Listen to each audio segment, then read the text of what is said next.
You're listening to Ecto Portal, a journey into the unknown with Anthony Anderson and Verna Wilson. I hope that you are seated comfortably with the light turned down and the curtains drawn.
Hello and welcome to another episode of the Unexplored, the Unexplained Ecto Portal.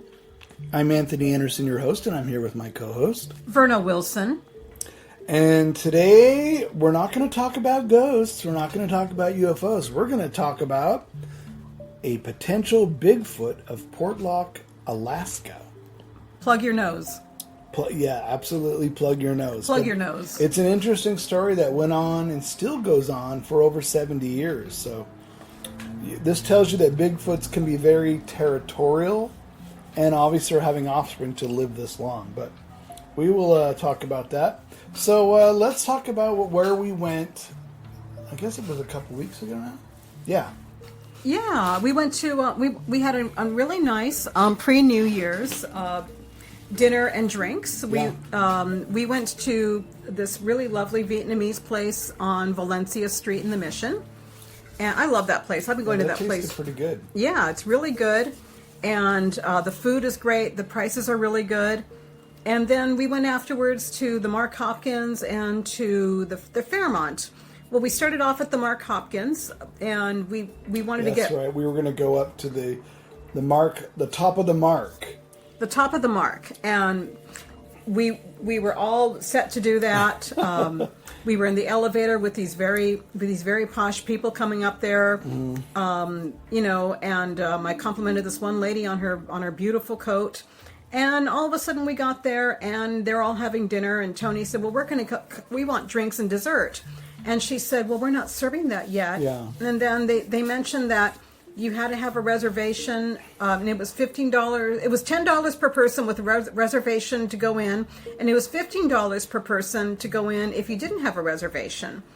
And I thought, but we haven't even ordered anything yet. Why are they? Well, they had a jazz band in there. Yeah. And it was really loud, so I thought, we're not going to be able to talk in here, and they don't really want to serve what we want. So, and the last time I was at the Mark Hopkins, and I mentioned this when we were there. Mm-hmm. It was more of a contemporary bar. You could see out the windows. You could sit anywhere. There was chairs all around. Now it's like almost like an exclusive little dining area with a stage in the middle where they have jazz bands. So it's not the same as it used to be. Right. It used to be anybody could just go up, walk in, order drinks, sit down and have drinks and look out the windows and talk. Now you have to have a reservation, and there's a jazz band. And I remember the Mark Hopkins being the way you described. Yeah. When I was a kid, my stepfather took the family there for dinner. We actually had dinner there, and it was such a classy, beautiful place, and I never forgot it. And I was anxious to visit it again. I thought, gosh, it's going to be great to visit it after all these years, but no, they had, I do know that when I went the last time, when COVID shut it down. Oh, yeah. They actually risked, at one point they were talking about converting them into private apartments and that the hotel wouldn't really be a hotel anymore. Oh, man. And the Top of the Mark was going to go out of business. And then I guess something happened at the last minute. Somebody must have helped them out. But now it's there, but now it's been renovated and flipped, and it's not the same anymore. So me and Vernon were like, fine, we'll take lots of pictures at the Markopton with Which the we Christmas did. tree. We took some great pictures. A lot of great Christmas decorations in the lobby. So we took lots of great photo ops, and then we went across the street to the Fairmont Hotel, which we'd been before. Right. And there that's where we asked if we had dessert, and she said they weren't serving it. And then we went to the other secondary bar in the Fairmont, and that's where we had drinks. We had drinks and an appetizer, and the drinks were super good. I had a unique drink that I've never had before. It was a banana bread pudding chocolate hot drink. And it had, good, it was delicious. It had banana liqueur, and it had dark chocolate liqueur, and it had whipped cream, and it was served in a large mug, and it was a hot drink. But oh my gosh, that was so good. Yeah, I tasted a little bit. That was really good. And you had what's called a festive daiquiri, right? Yes, I had the festive. It was okay. I mean, their drinks were okay. It had spices and pear and spices definitely in it. spicier. Yeah. Holiday flavors. It was real. I had a taste of your drink. It was really good. Yeah. Yep. And the atmosphere was great. I love looking at those old murals on the wall. Very beautiful old bar, and we had some chips and onion dip as an appetizer with it, and we had a great time. It was a lovely time. Yep. A few more photos. And Yeah, we took some photos. Yeah. that was it. Just something to do. I really wanted to go to the top of the mark. Next time we're going to have to do the reservation thing. We'll have to do the reservation, or we can go to the Tonga room next time too. I thought that we should have went to the Tonga. I've been there before, and it's really neat. Yeah. It's a lot of fun. But maybe next time. Next time, yeah. All right. So this week's show, before we get into it, is, like I said, is the Bigfoot of Portlock, Alaska. But how about we do the paranormal news first? Yep, let's go there. All right, let's do it.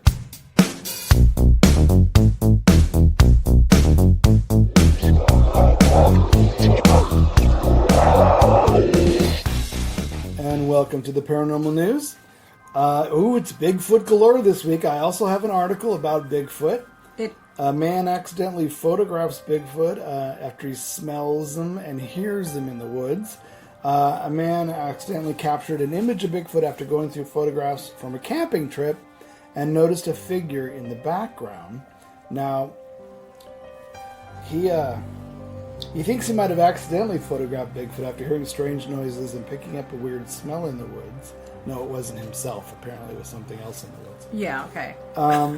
Enrique Timblin posted 2 images to the Pacific Northwest Bigfoot Photos group showing him squatting next to a tree. That's probably what he smelled. That was a smell. Yeah. The other shows the same tree, but with a mysterious black figure lurking around. JJ explained that the images were taken in the summer of 2015 in Haw Rainforest, Washington State. I'd never heard of it. I never either. I'm from Washington State, and I've never heard of that. During a camping trip, he wrote, "We were camping up there and taking pictures of the trees and ourselves next to the big trees, and this is one of those pictures next to one of the trees where he's squatting down." There's the picture. It definitely Wait a minute. Let me see that again. Or it's just a woman who woke up and is disheveled. It does look like somebody who's kind of squatting down. Yeah. I mean, but couldn't he have just said hello or something? And well, okay, let me continue. Okay, all right. So he did notice strange noises that day and a weird smell. So what? Did you notice the smell all day? Sorry, sidetrack.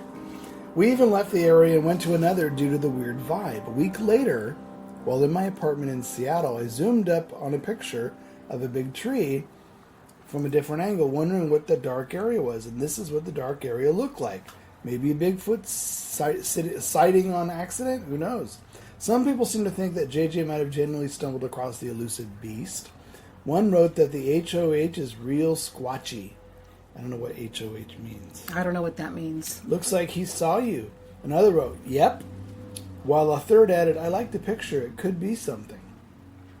There's a picture of him. Oh, yeah, okay. He says others weren't so convinced and thought a black bear was more likely explanation. A black bear taking a poop by the woods? Oh, sorry. Does a bear take it? Well, they live there, don't One they? comment says, it looks like a black bear to me, but we've heard and definitely smelled it. The smell is different than bear. Another person wrote, looks like a small bear, but when I zoom in on it, start with most likely creatures and work down to least likely. Obviously not a deer or an elk. How would they know the smell? Do they? Okay, never mind. I don't want to know. No need to jump to conclusions about the animal itself. So, I don't know. Interesting. Yeah, it is Another interesting. encounter. Again, this reminds me of what we did another show about. Someone who saw it in a picture after the fact. Yeah. Again, you see a shadow in a picture. What is that? And then it could be matrixing. It could be a tree with some moss on it, and so it looks like a Bigfoot from a distance. You never know. A stump with moss. Who knows? But it's interesting. They're all over the country then. And I'm not All over the world. all over the world. And I'm Yeah. not disputing, for those of you who are really into Bigfoot, just want to let you know now, I'm not disputing it, and I'm not trying to be insulting by saying, oh, hold your nose, ha ha ha. You know, I'm not trying to do Although that. I would probably hold my nose if I smelled it. Well, I would too, but I'm not trying to be insensitive is Yeah. what I'm trying to Yeah, say, yeah. because some people get real sensitive about it and say, don't make fun of it. Yeah. You know, and I'm not. I'm just saying that it's interesting how these sightings have similarities, but they're all over. They're everywhere. If we had an experience, we would probably have a different outlook towards it. I'm We sure. probably would. I mean, whenever you and I have an experience about something, it's never the same type of outlook somebody else has. It's, Yeah. Yeah. Well, someone else may laugh, poo, poo, poo, but when you've had experiences, Once you've had it, you don't. I'm a person. Once I've had an experience, I don't even care if nobody else believes me. I do and too. Believes in it. Same here. Because I know what I experienced and I know what happened. And I know what I saw or heard. Right. So or felt. Same here, and that's actually been all my life, pretty much. Yeah. Exactly. Mm-hmm. All right. What do you got? Well, I have this is going to appeal to you pet lovers. This is a lady who's an animal communicator, and she helps people connect with their animals from beyond the grave. Her name is Jackie Weaver. She's 59, and she said Meowdium? A meowdium? a meowdium, yeah, or a bark one, you know. She said that, like humans, animals have a spirit voice, and she believes that her job is to give people proof that their dead pets live on. And she said our past pets want us to know that they're still around. Sometimes they'll leave a white feather in a place where it couldn't logically be. They can mess with electrical phenomena by making TVs come on and things like that. And yeah, and she said that animals communicate with her using pictures, sound, and feelings in her mind, which she interprets and passes on. And she grew up in Dryman, Scotland, and she said that one person told her that their dog used to flip their cat Flap, and that it even happened after the dog was gone. Is she married to a pirate? I'm just kidding. We're gonna get to that one. I'm just curious. You're still with that pirate, that woman who married that pirate. It's amazing. Continue. We're gonna have to do a further show on I'm that still one. stuck on the feather. What if it's a dog? Where did it get a feather? Never mind. Well, you know, I've heard from other spiritual encounters, not just with animals, that when you see a feather, it's a spiritual encounter. Mm-hmm. But you know, it would make sense that it can happen with an animal too, or unless you Especially if it was an ostrich that died and had or a you, feather, or yeah, if you lost a duck, or if you lost your bird, a parrot. yeah. But a dog, I'm like, we're going to pull a feather out of your butt? Yeah, I mean, but she says she isn't the only one convinced that cats, dogs, and other pets can haunt us after they die. She said plenty of people have reported being haunted by creepy undead pets. And one guy who moved to a flat in southwest London was convinced that a poltergeist pooch was living in his new kitchen after he heard barking sounds. Okay, that's weird. Yeah. And That would actually be more disturbing to me than hearing somebody's voice. Is Just hearing hear woof, bark woof, from woof. an animal that's not there. Yeah. Well, Ben 25 told the Mirror, a few weeks after we moved, we noticed a scary barking sound usually at night. Some of our neighbors have dogs, but this one sounded like it was literally inside the flat. Wow. And for a few weeks we were thinking that we were being hunted by a real-life hound of the Baskervilles. And it was only after a few weeks that Ben realized that the barking noise was actually caused by the 110-year-old building's blocked pipes. And after a plumber came around to fix the problem, the scary sounds finally came to an end. Well, how does a pipe do that? The pipe go, oh, oh, oh, oh, oh, and that's a pipe? If it grinds, pipes make some really crazy sounds if they're really old and, But like a dog? I don't know. I could tell the difference between a pipe and a dog, but that's me. Yeah, I mean... Does this guy drink? just kidding. Well, I don't know. I mean, yeah, maybe. Because, I mean... I flushed the toilet and I heard a meow. Oh, that's funny. But he said that it's not just him who's reported... But anyway, she said it's not just him who reported close encounters with spooky animals. A couple reported that another ghostly dog had been haunting their home in Merseyside, bothering them while they're in bed watching TV. Probably comes up and licks her face. All right, now, in its defense now. Mm-hmm. I'll let you finish. Are you done?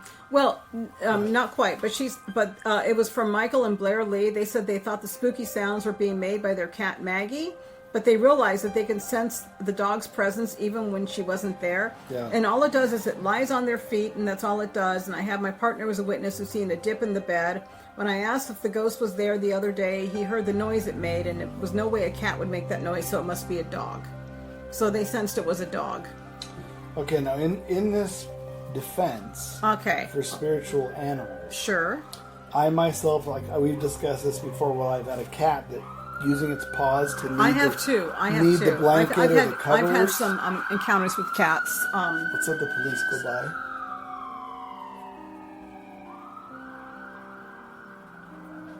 Okay. So I've had where I felt a cat's kneading with its paws on the blanket or the bedspread, and you can feel it. You know what it's like when a cat does that. There's nothing else that feels like that. I've had that too. When my cats passed And away, purring, they when a did cat that for me. Purrs, you feel the vibration. You feel, and you hear it too, because when I was sick and my cat Tobit passed away, I heard purring in my ear, and it sounded like his purring, because I can distinguish his purring. It could happen. Oh, definitely. Oh no. But it's weird that he says we believe in fixed the that. pipes and the barking went away. Maybe they scared the dog away. Well, he said he was mistaken. He said that the barking was not the dog like he thought. It was old pipes. It sounds like someone told him that. And that's why I wonder, well, how can you mistake an old pipes with barking? I mean, what is... I don't get that either. Yeah, I don't either. I mean, I've heard really creaky, grinding, noisy pipes, but not a dog bark. Yeah, a pipe going, off, off, off. That doesn't... Oh, well, whatever. Yeah, we weren't there. We weren't there.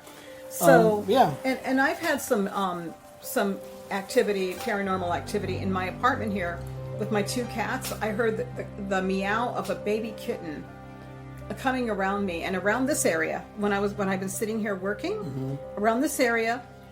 I would hear meow meow, and my cats would be nearby, and they would actually look up. Like, what the heck was that? Yeah, and I would look around like, where's the kitten? Wow. And I heard meow meow. I heard it more than once. It stopped after a while. See, you never know. Yeah, you never know. All right, that's the paranormal news, folks.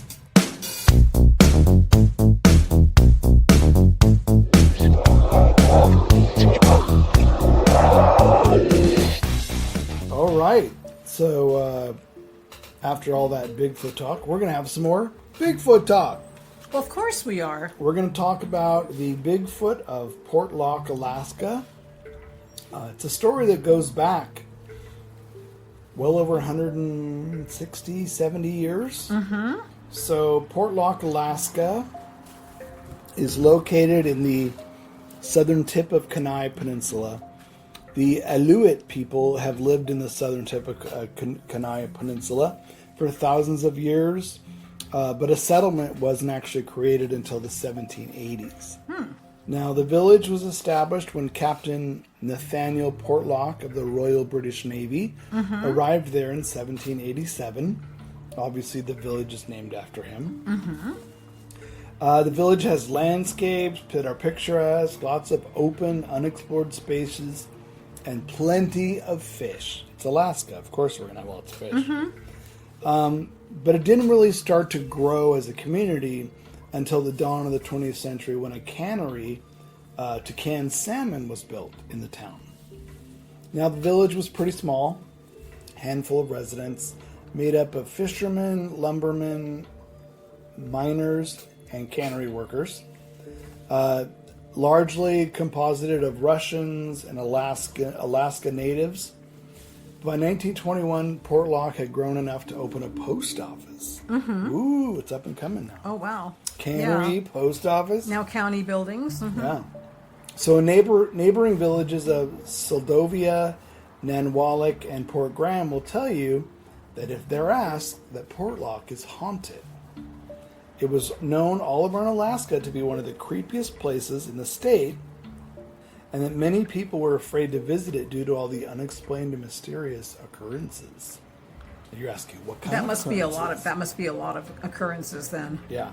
In the 1920s, Anchorage Press reported that rumors began to spread of a creature hanging around a nearby mine. Now, as well as sightings of trees, which apparently had been ripped out of the ground by their roots. So that's... a tree ripped out of the ground by their roots? Imagine the strength it would take to rip a tree out of the ground. That's what you call a really creature. strong creature. Yeah. So in 1931, a logger named Andrew Kamluck died a mysterious death. Kamluck was reportedly struck over the head with a huge piece of logging equipment. Ouch. And it was something far too heavy for a human to even pick up. And there was blood on a nearby crane. Kamluck was found 10 feet away from that. So it was a once thriving, vibrant village until later on, of course, we'll get into it. And it wasn't just an accident? No, because they couldn't tie it together as far as being an accident. Something hit him. 10 feet away from it. Yeah. So some of the locals said, we left our houses in the school and started all here in Nantiinaq. Melania Kell, who was born in Portlock in 1934, told the Homer Tribune, over a long period of time, she explained something had terrorized the town's residents to the point in which they fled. Now, stories like these were in articles and websites about Portlock, Alaska. Locals of the area often dispute their actual accuracy. Melania kind of made up a story because she was getting tired of people asking if it was true. Sally Ash Kell's cousin would serve as her translator for the Homer Tribune article. She told the Anchorage Press she made up this story about how Bigfoot was killing people. It wasn't true. Everybody knows that, but it was not our place to say anything. I've never heard of any stories of Bigfoot killing anybody, no matter how scary he was. Yeah. So Ash grew up in Nantiinaq, and her mother was born near Portlock. Portlock, she said, was a creepy place, and despite her claim that her cousin made up stories, Ash seems to believe that the Nantiinaq exists. They tell us don't go out on a foggy day. That's when he's walking around. You could run into him and you'll never know what he might do, she said. You would go out on a foggy day. Somebody said that to you. Yep. However, Ash claimed that it was not dangerous and that the creature the locals had a sort of a respect for him. I think he's part human, she said. He lived with people and then didn't want to be around them anymore, so he moved to the forest away from everybody. Started growing hair and he looked like Bigfoot. Scary. My uncles, my grandfathers, they all talk about him. He's old, he's tall, he's strong, he's hairy. He lives in the woods. And you can tell when he's getting near, you can smell him. My mom used to talk about it a lot. Sounds like somebody who just lives in the woods and just kind of wants to be away from civilization. She said, my mom said, respect him, keep a distance. He moved around, he was quick. Despite Portlock's status as a ghost town and the home of the Alaskan killer Bigfoot, as seen in the new Discovery show, it's more likely that the small village simply couldn't stand the test of time. And if it does exist, it probably keeps to itself like the legendary Bigfoot. People who see the creature, but that wasn't the reason why they moved away to Seldovia and Nantiinaq. They moved away because of the economy, schools, and the church. There really was no killing of people. Now, the village remained until 1950, and then it was abandoned, and the residents moved to the nearby villages further down the Alaskan coast. Some did so in favor of towns built closer to the Alaska Route 1 state highway. Very little remains of the village today except a mine tunnel, house pilings, and the old cannery equipment. So why was it abandoned? Why were so many people driven out? The mystery began in 1905 when all the workers left their cannery jobs due to something dangerous that was bothering their camps.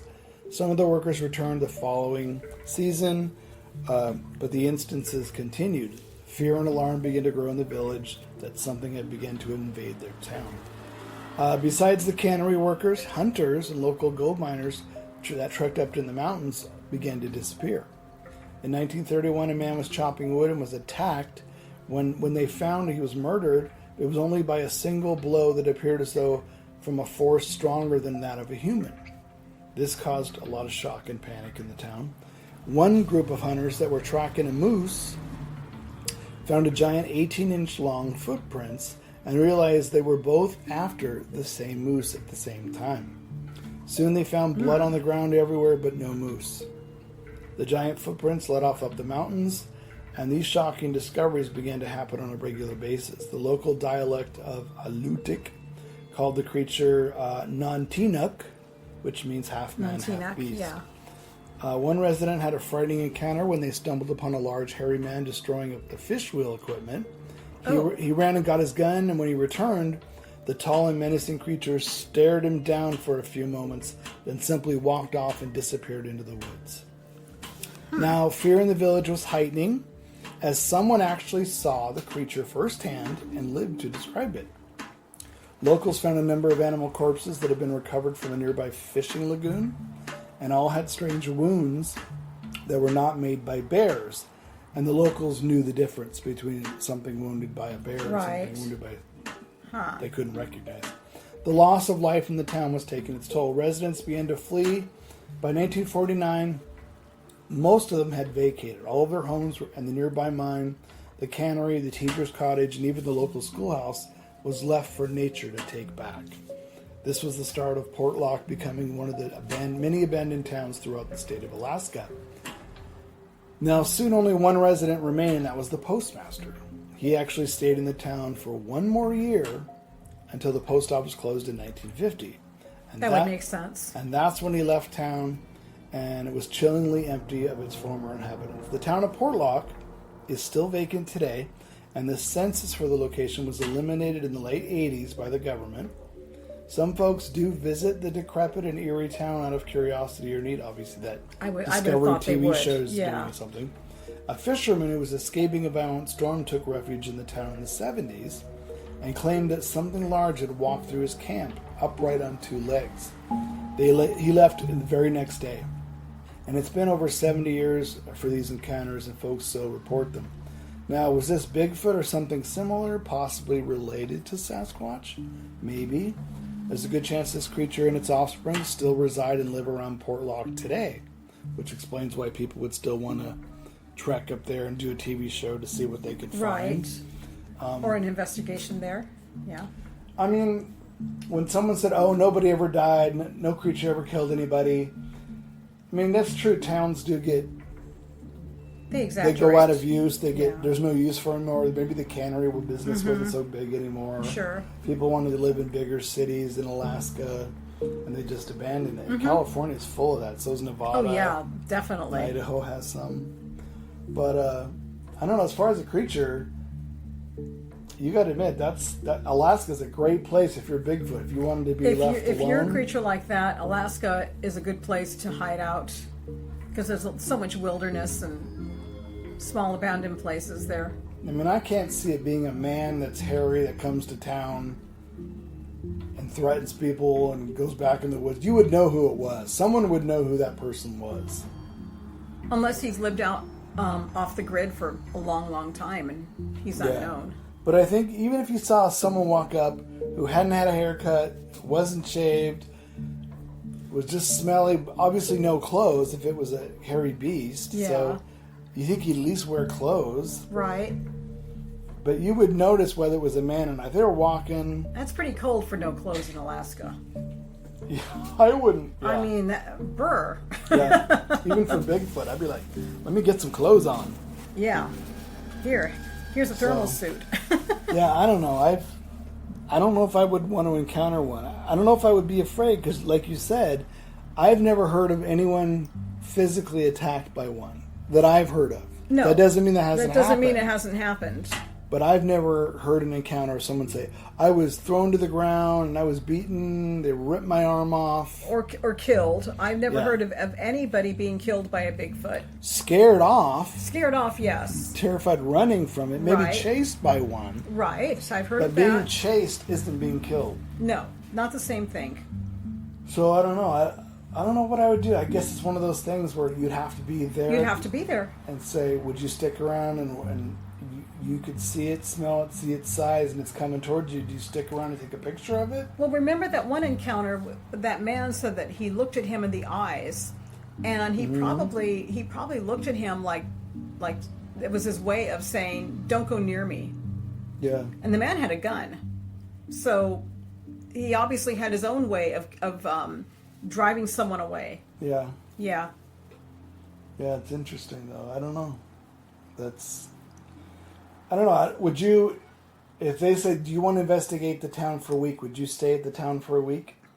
If I was with somebody, yes. By myself, no. Yeah, I would want to be at least with one other person.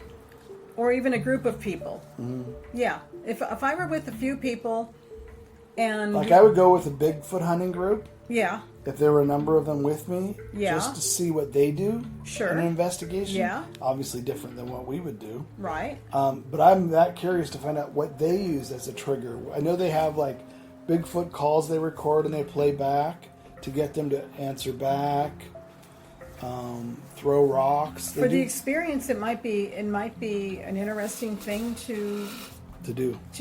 And maybe in a summer in Alaska, not in a winter, because I can't stand cold. No, it would have to be the summertime. Yeah, I think it'd be interesting. it would be. But yeah, this would be a perfect place because if it's a deserted town, no one really lives there. You would have to go camping literally there. Literally, unless there's an old hotel or an old place where the you bathrooms still you heard run. There's cannery equipment and pylons where the houses used to be. Yeah, but there must be some building where the bathroom's still, or there's still plumbing somewhere. I mean, people did live there. They left in 1950. Yeah, That's 73 it's pretty years It's pretty ago. deserted. Yeah, There can't be much left. no. There might be some dwellings still. Camping or a mobile home with running facilities would Mobile be home would be good. a mobile home would be good. For something like that, and a group of people, and it's. If there is somebody who has done investigations there, I'd like to hear about You heard it. of the Discovery Plus TV series. Oh yeah, right. That's the whole show is to investigate that town. Oh yeah. I'll have to look that up. I'd too. have to look it up too. I'd like to see that. See actually. what it says. Yeah. All right, folks. There you go. There's your Bigfoot portion this time around this week. And until next time, we'll say goodbye. Bye. See you next time. Bye. Rawr. Round.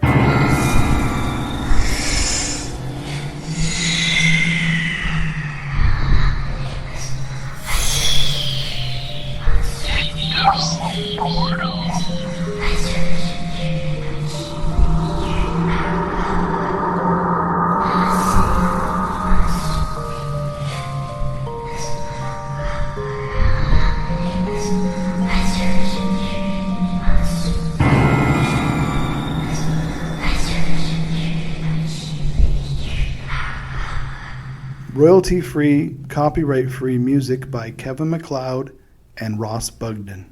Be sure to visit us at www.ectoportal.com. Check out our archives on YouTube and head on over for new episodes to ectoportal.podbean.com. Round.